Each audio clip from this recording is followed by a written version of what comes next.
So today we continue our study in the book of Leviticus. I made a decision today because actually the reading for today is not in Leviticus. Today is Parashat Pesach, which means the portion today is the Passover portion. So what we're going to read today in our Torah service is actually Exodus 12, because that's the passage that speaks of the Passover and the Feast of Unleavened Bread. So that's the official reading for today. However, since in the next couple of weeks we're going to have two double portions in the Torah readings, so we're going to go, it's going to get like super fast, going from chapters, I believe chapter 9 all the way to chapter 16 or so. And I want to slow that down because there's so much for us to see there.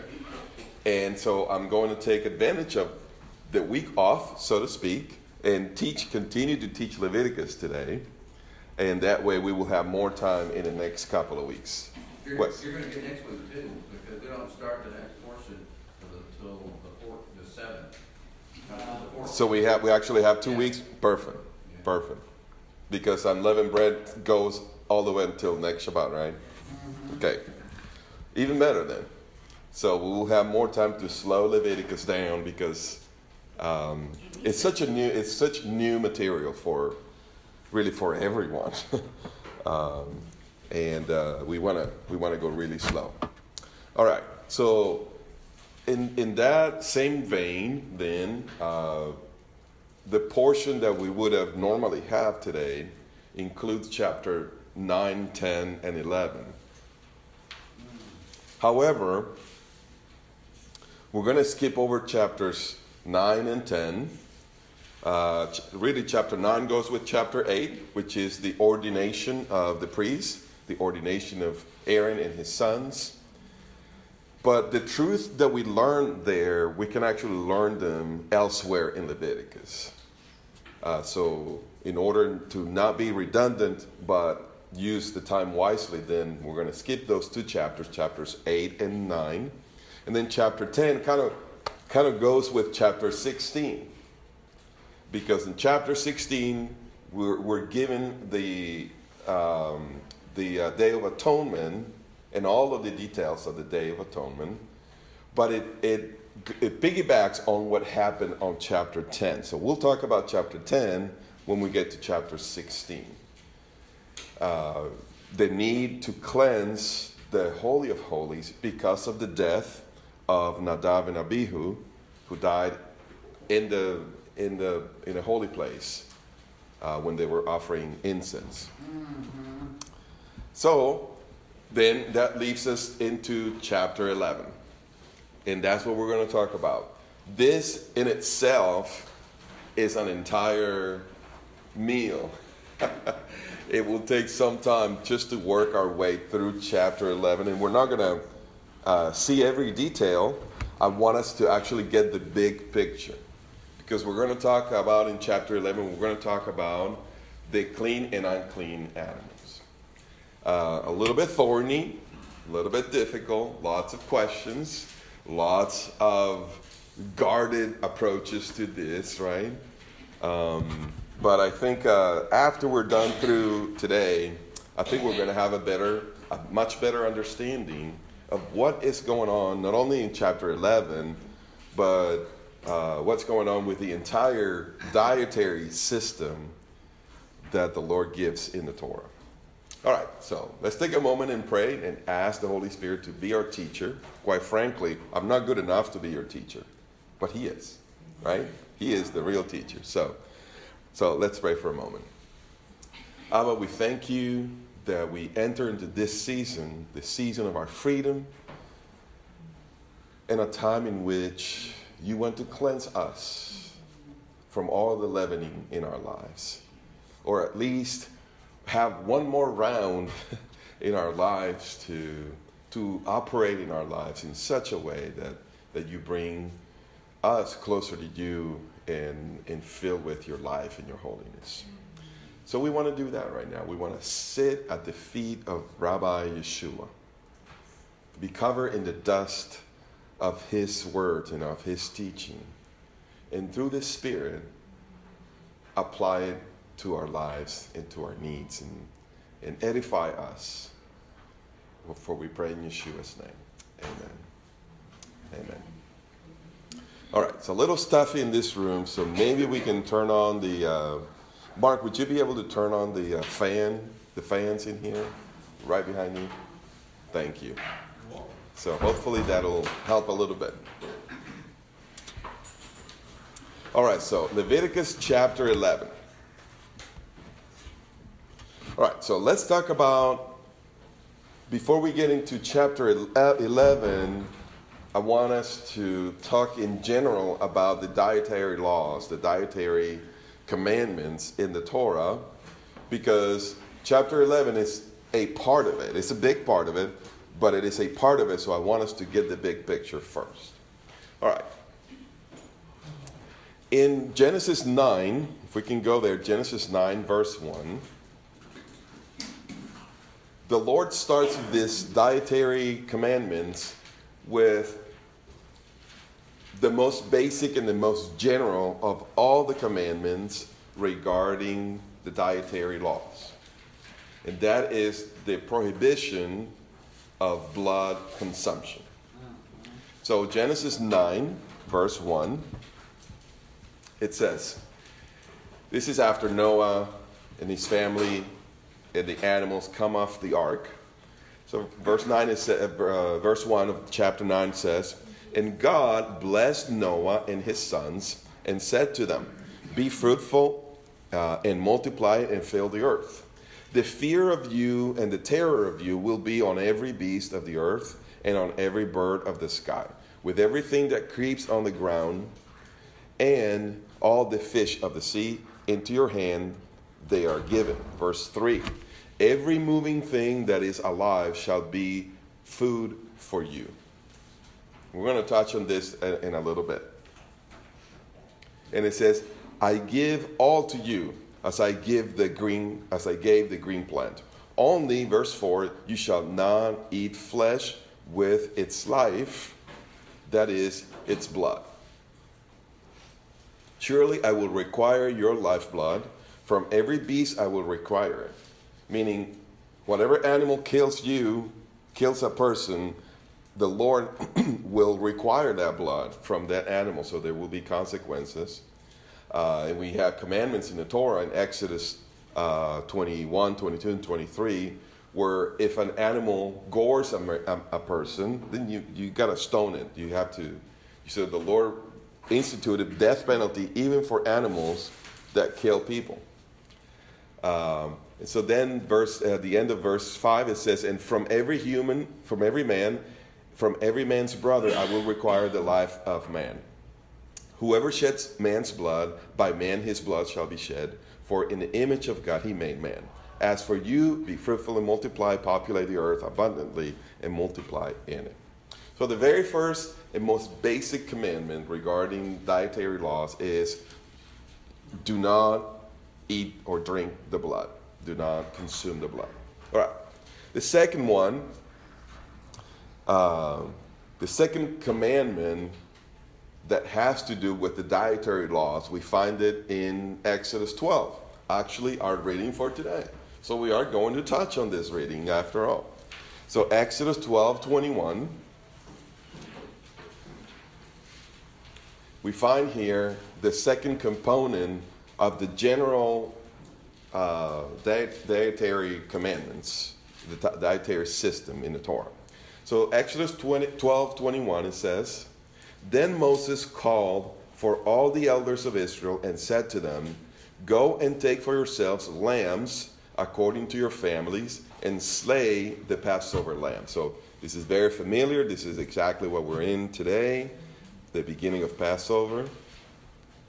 So the Lord says, take every family, take a lamb according to your family and slay the Passover lamb. See, the word slay in the Hebrew is shachat. And even though we don't have a specific commandment for how to slaughter animals, it is implied in this verb. Scholars have done studies comparing Hebrew language with other Semitic languages of that time in that region, and they've been able to determine that this word shachad in all of these other Semitic languages, in all of them, it means to slit the throat. And so the second general principle in God's commandments concerning how to eat is that the animals that you are allowed to eat, they need to be slaughtered in a humane way, we would say today. This is the most humane possible way. And that would allow for the catching of the blood, and then the either disposal of the blood correctly or applying it for atonement on the altar. And so the first one is do not drink the blood, and then the second one is you have to slaughter the animals in a way that is appropriate, in a way that is humane. Otherwise, it's unclean for you. You cannot eat of the sacrificial animals or domesticated animals that are allowed to be eaten if they're not slaughtered in the proper way, in the Torah way. All right. Then the third principle has to do with the clean and the unclean. So we finally arrive at Leviticus 11. Now, what's interesting about Leviticus 11 is that for the most part, it does not tell us which animals are clean. It just gives us a whole list of which ones are not. The implications of that is that people already knew. Now, we find a similar list in Deuteronomy 14. So if you want to leave your finger right there, still on Leviticus 11, and go with me quickly to Deuteronomy 14. In Deuteronomy 14, we have a similar list, but it's kind of like the other side of the same coin, because in Deuteronomy, then we're told which ones are clean. In verse 4, then, it says, Deuteronomy 14:4, it says, "These are the animals which you may eat: the ox, the sheep, and the goat." Those are your three categories. So the cattle, sheep, and goats. That's your basic category of the land animals. You have fish, and then you have birds. You have also the creeping things, but those are 100% forbidden. So don't even look at those, right? So that's the list that we have. We have then in verse 5 of Deuteronomy 14, then we have an expansion of what you can eat. It says the deer, the gazelle, the roebuck. Is that how you pronounce this word, roebuck? Roebuck, yeah. Remember, I'm from the South, and so really English is not my first language. And by the South, I mean the south of the Caribbean. That's exactly where I'm from. I'm from Venezuela, so I didn't start speaking English until I was actually an adult. So from time to time, you can actually tell. Yeah. You can actually tell, And I give you permission to laugh with me. Absolutely. Mark does it all the time, right? He sure does. And then I try to get him to speak Spanish so that I can laugh a little bit too, right? So, yeah. All right. So the roebuck, the wild goat, the ibex, the antelope, and the mountain sheep. So we're going to talk about a little bit of why these animals, why are they allowed? So we'll circle back to this. All right. So going back to Leviticus 11, then. Let me make sure that I am on Leviticus 11 too.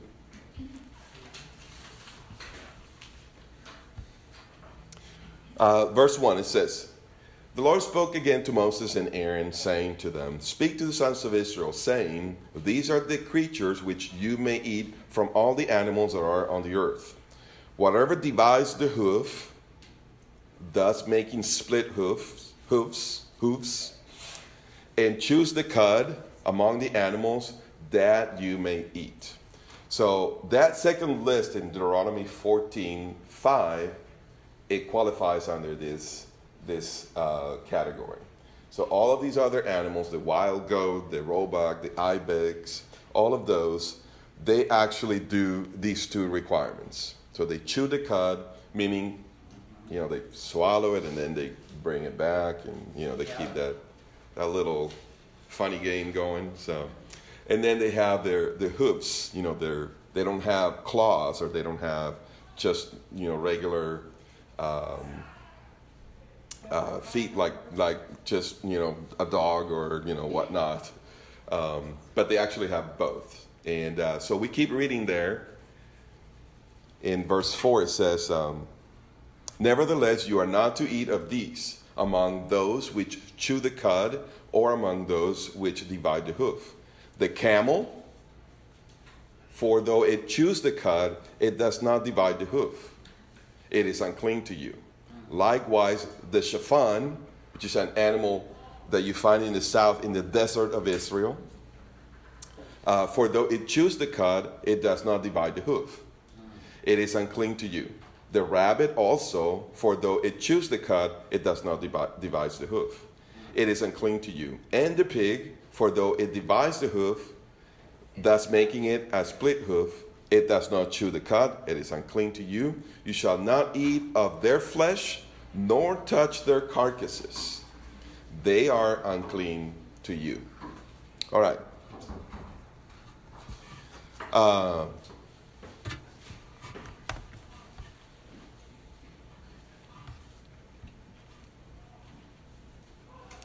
The question is, why? There are two questions when we talk about Leviticus 11 and the Dietary Laws in the Torah.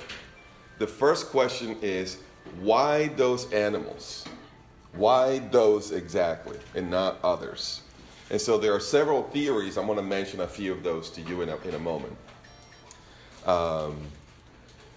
And the second question is it for me? Am I supposed to obey this? Am I supposed to follow these commandments? So we're going to answer both. And we're going to move quickly so that we can get to both. Now, before we understand, in order for us to understand why God chose those animals, we need to first understand something very basic about these animals. And it is the fact that when you look at it, the category in Deuteronomy 14:4 is cattle, sheep, and goats. The next verses gives us more animals that are like them. But the original category is cattle, sheep, and goats. Why? Well, here's the simple reason. These are the only animals that you are allowed to sacrifice. So you can eat of those animals that are acceptable for sacrifice, and some who are like them. Like the deer, right? Not allowed to be sacrificed, but it chews the cud, splits the hoof, so you can eat that one. So there's an expansion. Now,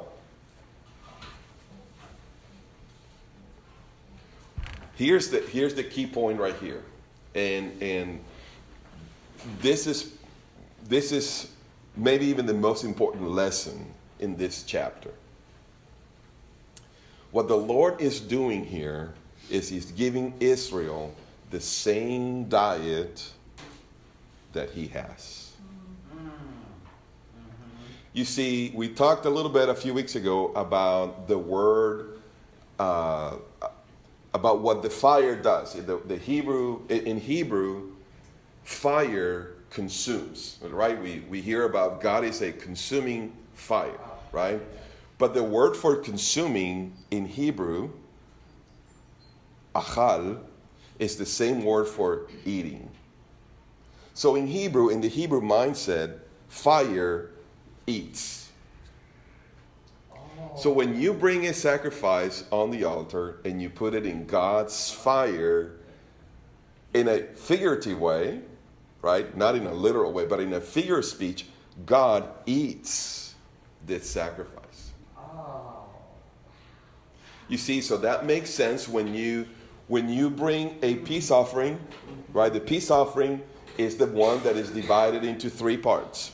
One part goes to the priest.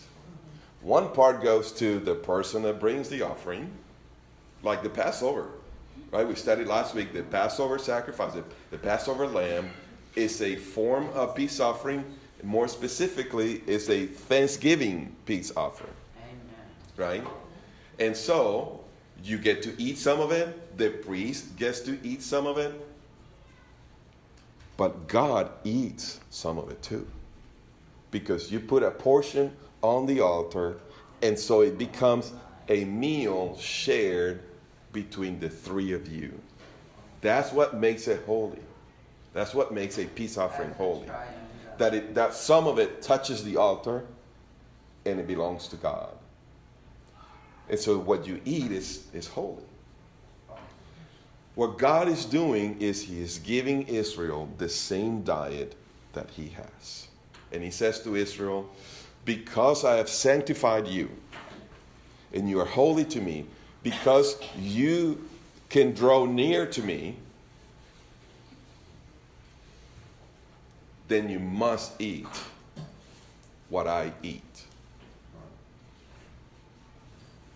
I just have a question on that. Mm-hmm. And it is, from the very beginning, Hashem, blessed be his name, he said to men, you eat the greenery. Yeah. Of all things, the fruits. Yeah. It was not the death of an animal to be food. And I find it, in a way, shocking that he kills animals to eat. Yeah. Sin brings death. And so he's taking something that man already brought into the world and turn it for good. So he's going to take the life that is in the blood to make atonement for man so they can still come into his presence. So he turned death into life, which is really what he does. Right? But it won't be that anymore, though. I'm sorry? It won't be that way anymore, though. No, it won't. It won't. So the key to this then, to understand what God is doing here, is to realize that he is prescribing to Israel, the ones that are brought near to him, the same kind of diet that he consumes. That's the principle here. And we'll see how this applies further. Now, what makes these animals then be the only ones that are allowed? There are many theories as to why these animals, right? There is one called the theory of hygiene, meaning with these animals, they are unclean because they're actually unclean. You know, take the pig. I mean, look what they eat. Look where they hang out. I mean, this is a no-brainer. However, the horse is absolutely not in the same category with a pig. There's no difference between a horse and a cow in terms of what they eat or where they hang out. So what makes a pig unclean but a horse not? Well, they're both unclean. Even though a horse chews grass, it doesn't chew its cud. And it does not split the hooves. And it does not split the hooves. Therefore, it's not. So the theory of hygiene, it's out the window. Yep. It's unsustainable. So it is not because, well, some animals are naturally, obviously unclean because of what they eat or whatnot. So that theory is out the window. Yes? Would it have anything to do with the character of the animal? That's called the symbolic theory. Okay. Yes? The pig and the horse, the horse is a very decent, clean animal. Yes. On its own. Very noble, yes. But the Mhm. pig, no matter how many times you wash it, it just goes back in there. Yeah. It's not normal. It's not in their environment. Right. So say that name to the theory that It's the symbolic theory. Symbolic theory, Yes, okay. yes. But that one also is not sustainable even in Scripture, Okay. Even Yeshua himself is called the lion. Of the tribe of Lion, okay. Judah. Is the lion clean? No. Nope. So it's not because of the character of the animal or the symbolism that they may have. It's not because of that. You have very noble animals that, like the mule or the donkey. The fool is like a donkey. That's not very good, even though they can be a noble animal. It's not about the character of the animal. It's not the symbolism that is in the animal. Because actually, Satan is also called the lion. So there you have it. It goes both ways, right? So it's not in the nature of the animals themselves. There's also a pagan worship theory. That they had animals that were unclean, and they took those animals as the symbol of their pagan idols. Well, you have Dagon is one of the gods of the Philistines. It's a fish. It's a kosher fish. So it's not strictly based on, these animals were pagan idols. No, because some of the clean animals were also pagan animal. The ox, the goat, those were also pagan idols. And they're clearly allowed to be not only consumed but also sacrificed. So that theory also falls off. You have a few that are kind of lumped together. One is called the obedience theory. Basically, God told Israel, these are the ones, and I have no reason for these, I just want you to obey, because I said so, kind of theory, right? Or the arbitrary divine command, which is the same thing, or the assertion of divine authority is because I said so. So these are kind of running together. Or the moral discipline. I just want you to exercise discipline in your life. So I'm going to give you some restrictions. And but that doesn't answer really the questions as to why some and some are not. The hygiene, we talked about the hygiene, the spiritual symbolism, or a religious mark. God gave these commandments to the Jews so that they will be identified as different, as set apart. Well, again, that doesn't really satisfy all of the details of why these animals are and others are not. Honestly, I think the answer is to understand, to compare to why did God choose Abraham? When God chose Abraham, did he choose him because of his character? Did he choose him because of anything outside of God's own will? You see, he didn't choose a nation. He chose just one man. And he chose him because he believed. Now, animals are not subject to faith, so even that is out the window. I think, rather than having all of these theories, we can take the fact that God has decided that these animals are the ones that are allowed to draw near for sacrifice. Just like he chose Abraham to bring him near to him. And so the root of it is in God's decision to choose these particular animals and allow them to be drawn near to himself. What about the firstborn donkey that is offered up to God? It's not offered up to God. You have to take a lamb and put that up as an offering in place of that firstborn donkey. Yeah, it has to be redeemed. It's called a redeeming sacrifice. Yeah, what's confusing about that is our English language is limited in the vocabulary that we have for sacrifices. Because what it is you're just presenting, it really is presenting the firstborn of everything that you have. But it's not to be offered, killed and offered as a sacrifice on the altar. It's to be redeemed back. It's to be redeemed, yeah. Mm-hmm. Yes. I have a question. I hope it's a question. I'm thinking about King David, okay? Mhm. So we're talking about Abraham. Why did God choose Abraham? But what does it say about David? Didn't God say about David that he was a man after his own heart? Mm-hmm. So maybe David had a little dot special around guarding for God, and maybe Abraham saw the culture he was in, and he knew there was something more. So maybe he had a little dot. Well, And the reason I say a little dot is because the word says that that we're evil to the core. Jeremiah said that our heart is desperately wicked, and we don't even know it. So can you respond to that?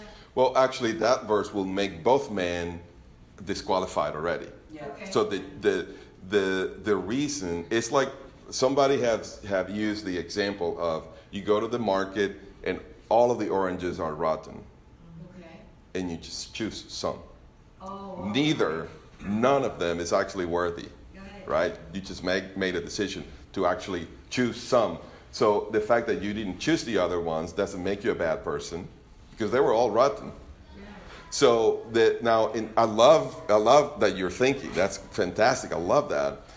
The difference in the choosing of the two men is that Abraham's election is for salvation. David's election is for an office. Is to be king. Thank you. So Well, that in the same is for token- service. In the same token, though, you can take the two of them comparatively, because if you read the book of Yasher, it talks about Abraham was brought up by Shem. He studied under Shem and originally tore down all of his dad's false idols and tore them up. He was a man after, once again, what did Adonai say about David? Okay. He is a man after my own All right. heart. So let me just, and we're going to limit. We're running out of time, and I really want to get to the meat of this. But what we find in those extra biblical literature need to be taken with a grain of salt, because they're really written to make the good guys look even better. So not all of it is actually even meant to be factual in all of its details. It's meant to teach a lesson, but not all of the details are factual. That's just the nature of the genre of that literature. So, all right, but we got to move quick. All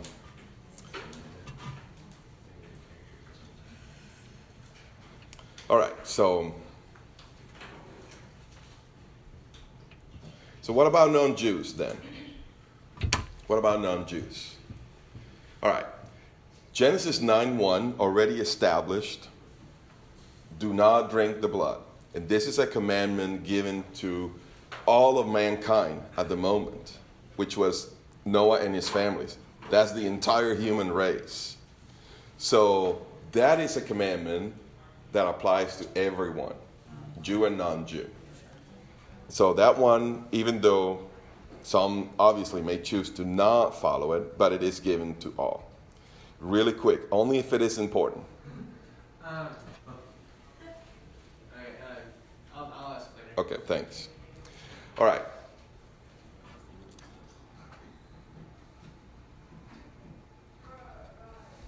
Ephesians 2:11. I'm going to read Ephesians 2:11 for this reason, because Ephesians 2:11 speaks of God bringing Gentiles near to him, just like he brought Israel near to him. So if Israel is near to God in terms of holiness, and now the believing Gentiles are near to God, wouldn't the same things apply to both of them? Yeah. Well, let's read it here. Ephesians 2:11. Therefore, remember that formerly you, Gentiles in the flesh, who are called uncircumcision by the so-called circumcision, so you're called non-Jews by the Jews, that's what that means, which is performed in the flesh by human hands. Remember that you were at that time separate from Messiah, excluded from the commonwealth of Israel, and strangers to the covenants of promise, having no hope and without God in the world. But now in Messiah Yeshua, you who were formerly far off have been brought near by the blood of Messiah. That phrase, brought near, that is a technical Leviticus term that means you were sanctified and now you can approach God. Now you are near. So this speaks of sanctification of those who are not Jews. So what are the implications of this? Now, remember, this is written by Paul, who was accused of bringing Titus into the temple in the book of Acts. He was falsely accused of bringing Titus into the temple because he never did. Because he wouldn't bring Titus into the temple. How come? That's in Ephesians 2. Didn't he write himself that Gentile believers are now near? So why can't Titus come into the temple? Well, here's the solution. Here's the solution. And we've talked about this, and I understand that a third of you have not been with us traveling this road week and week, right? I understand this. So I'm going to assume familiarity with a lot of the things that I've already said. And for some of you, you haven't heard it. So I understand that. But here's the thing. The difference is the Jew is brought near to God in the physical realm. Now, a Jew who believes in Yeshua is brought near to God in the spiritual realm. So now he has both, right? The Jew who believes. A non-Jew who does not believe is far off, right? Not even a consideration. A non-Jewish person who believes is brought near, now in the physical or in the spiritual? In the spiritual. Not in the physical. You see, it's almost like, remember the rebellion of Korah in the book of Numbers? Okay, Korah was a Levite, but he wanted to be a Kohen, a priest. Big no. You cannot improve your level of holiness. You are what you are. The Lord brought already the Levites close to him, but not all the way as a priest. In the physical realm. That is comparable to the difference between a Jew and a Gentile in the physical, not in the spiritual. In the spiritual, those who are believers have the same standing. They both come, according to the book of Hebrews, to the Holy of Holies, to the presence of God in the spiritual sense, the spiritual temple in heaven. But in the physical, there is a difference. A Jewish person has been sanctified because God chose them to draw near physically, but the Gentile has not, even the Gentile believers. That is why Paul did not bring Titus into the temple. Well, what about Abraham when the Lord gave him the commandment to sanctify or to circumcise all of his sons and all? But he also said, and your servants too will be drawn in. Yeah. Through that circumcision. There was no temple or tabernacle at that time. Yeah, so that's what makes the difference. Okay. Yeah, yeah. And so, but now, then we have, once we capture this, then we can understand Acts 15, and we're going to conclude with Acts 15 here. Acts 15, verse 19. We know Acts 15 is the Jerusalem Council. They're making decisions as to what are we going to require non-Jews who are believing in Yeshua. Right? Now, some people erroneously think, right, that they said, okay, you can do these 4 things, and that's it. So you don't really need to do the Torah. The Torah is not for you. Only 4 little things. Wrong answer. Wrong answer. Because he didn't mention things like idolatry or adultery. That could be important, don't you think? Right? So these are requirements for Gentiles, very minimum, because they are now congregating and being part of the Jewish community. Okay, so Acts 15:19, it says, therefore, this is the conclusion of this is James speaking, Yaakov. And he says, therefore, it is my judgment that we do not trouble those who are turning to God from among the Gentiles, but that we write to them that they abstain from 4 things. From things contaminated by idols. This is food, meat, bought in the market, contaminated by idols. From fornication, which really meant marrying, 1 Corinthians 5, speaking of a man who was living with his stepmom. This is a forbidden relationship in the Torah. That in the Greek is called porneia, which is the word for fornication here. So it's not just, let's write to them that they don't have premarital relationships. That's only a minor part of what fornication means in the Greek. It actually meant all of these improper relationships, like this man living with his stepmother. Probably his father died and he went into this relationship, and he's a believer.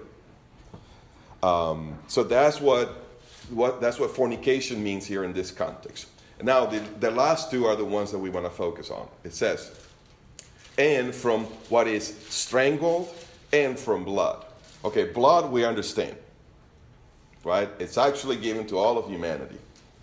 But strangled, what is the strangled? Well, in Leviticus 7:24, it says, the fat of an animal which dies and the fat of an animal torn by beasts may be put to any other use, but you must certainly not eat it. Okay, what I want us to focus on here is the fat of the animal torn by beasts. That is what strangled means in Acts 15. So the apostles are writing to all believing Gentiles, and they're saying, would you please abstain from eating of animals that have been killed by another animal?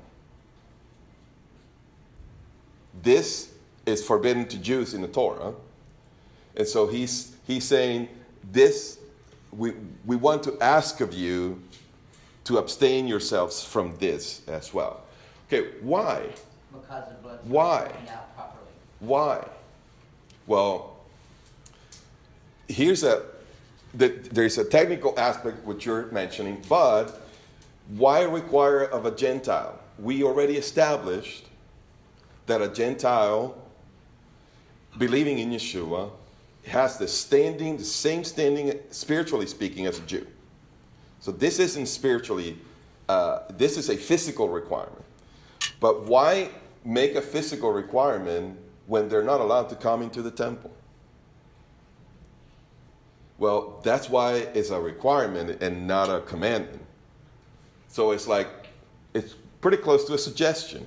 But why? Because they were part of the Jewish community now. So as Gentile believers, you're not, in the physical, you're not required to have the same diet that the Jews have. You're not required. But if you want to be part of the Jewish community, and you want to help build a Jewish community, and you want to live according to Romans 14 and Romans 15, you want to impose some sacrifices on some minor sacrifices on yourself for the greater good of building Jewish community and doing Jewish evangelism.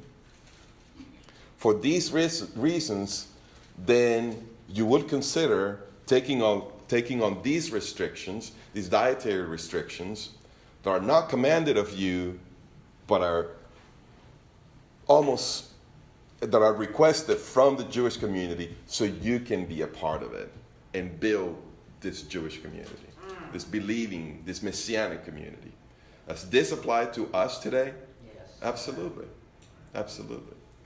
So as we live together, we understand, this is why it's so important to understand Leviticus, that some people have a physical holiness standing and some do not. You gotta grasp that and you gotta accept that. If you're a Levite, you're not a priest. Don't ever try to be a priest, right? If you're not an Israelite, don't ever try to. You will not acquire that holiness status. But that is only earthly. You have the one that really, really counts. Amen. In that one, we have the same standing. And God is working towards that, making that standing actually both physical and spiritual for all. Perfection. Right? When we have a glorified body, then we will all be able to stand before God physically. Physically. Oh, yes. Right? We will all be holy, physically speaking. And so this understanding of all of this is vital, understanding Leviticus, in order for us to build a practical Jewish community that avoids theological error. You see, the teachings, we have some theological errors in our Messianic movement, and I understand where it comes from. You know, the teaching that there's one law and it applies to all, Jews and non-Jews. No, there are differences. The differences are based in Torah. They're beautiful. And we need to embrace them and accept them. And then our sacrifice as Jews and Gentiles, as we defer to each other and we love one another in community, then it has meaning. Then it has meaning. Because the Jew says, listen, I belong to this community in which there are so many traditions, which Peter fell for it, to go into these traditions that led him to a wrong way of fellowshipping with believers. And Paul came in and said, Peter, that's not where we're at. We got to make some sacrifices, leave some of these things for the sake of this, for the sake of fellowship with non-Jews. And then the non-Jews come over here and they said, but I'm allowed to eat anything. Of course you are. You actually are. But for the sake of the community, you accept this requirement of the apostles. It's not a small thing. It's a requirement in the Bible, in the book of Acts, from the apostles to say, I will curtail my freedom and submit myself to these requirements so that I can be a part of this. And live Jewish. I'm going to borrow a phrase that Charlotte shared with me about a book. A Jewish man wrote this book. I'm sorry? A woman wrote this book. And the title, Jewish. You know, you don't need to be a Jew, but you can live Jewish. You follow? You get it? So as a non-Jew, then people are challenged with the calling of living sort of Jewish, right? Of living in a way that looks Jewish, that your diet looks Jewish. Why do you do that? Are you a Jew now? No, I'm not. So why do you do it? Because I belong in a Jewish community. The Messiah of Israel, my Messiah, has redeemed me, and I believe that the Torah applies to us today. And so, because this is required of Jewish people and I want to be a part of it, I'm not required to eat the same way they do, but I want to. And here's the tie to the heart of Leviticus 11. We'll finish it with this. That Gentiles have been brought in to God. So God is the God of Jews and Gentiles. And this is knowing God through the Torah. It's actually knowing your God. And your God's diet has restrictions. It's not the Jewish diet. It's God's diet. So even though you're not required, even though you may not be a Jew, this is your God. And this is a beautiful way to know him and to love him, to follow him, to grow in him, to become like him, and to say, Lord, even though I'm not required these things, I want to be like you.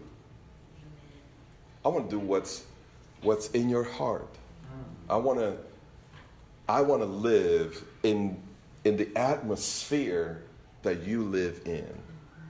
And I know this is part of who you are. And I want to live this way. Because we're moving day by day closer to the time when this will actually be a reality. Amen. You know that even if you have a glorified body, you can still eat? Yeshua did. Yep. You can still eat even with a glorified body. So what would you eat when you are glorified, if you had the chance? Because now you will be glorified physically. You will not eat anything unclean. Trust me. So I know we have questions, but we don't have time.